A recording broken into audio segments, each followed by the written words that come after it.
Legend and Truth Production.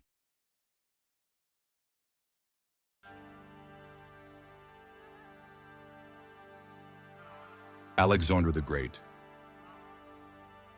Alexander the Great, king of Macedon, conquered vast swaths of Asia in his early 20s, building the most powerful empire on earth. But for him, 2 million square miles were not enough. Victory was everything to him. He saw power as the key to immortality. He had only conquest in mind.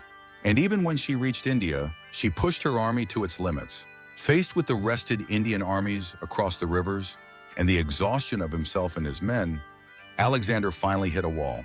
Alexander was worn out by the wars, and her health was weakened by the presence of alcohol. Alexander's body did not decompose for days, suggesting that he was a divine figure.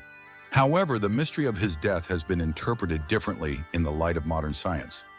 Alexander was most likely in a long coma due to a neurological disorder. Perhaps the great leader was buried alive after hearing about his men's intrigues and treachery. Julius Caesar. Young Caesar burst into tears as he read of Alexander's conquests. "When he was my age, he conquered the world. I have accomplished nothing," he said.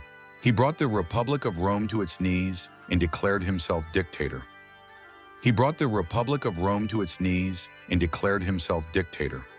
Caesar's end came not from her victories, but from the betrayal of her own allies. In 44 BC, over 60 Roman senators plotted to assassinate Caesar out of fear that he would establish a monarchy. Genghis Khan. Genghis Khan conquered twice as much territory as Alexander the Great and expanded the Mongol Empire from the vast steppes of Asia to the gates of Europe. But she did not see herself as a god or savior like Alexander or Caesar. To crush one's enemies, to make one's loved ones cry, and to embrace one's wives is a man's greatest happiness.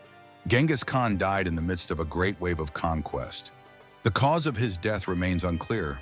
Whether from plague, injuries, or a conspiracy is still debated. Napoleon Bonaparte.